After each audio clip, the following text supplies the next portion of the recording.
prjónamerki og fitja upp. Það rosalega þægilegt að nota prjónamerki til að merkja hvað maður komið með marga lykkjur. Hérna ég til dæmis að merkja eftir 20 lykkjur. Það eru 20 lykkjur merki, 20 lykkjur merki og svo held ég áfram. Hérna ég búið með 2, 4, 6, 7, 8, 9, 10, 11, 12, 13,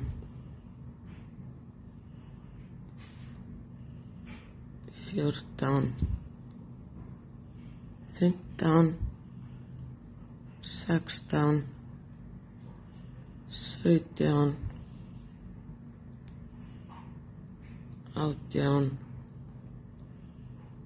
19 og 20. Þá setja ég aftur prjónamerki. Þá get ég bara talið 20, 40, 60. Þá veit ég hvað ég komið margar og þarf ekki alltaf að vera að endurtelja.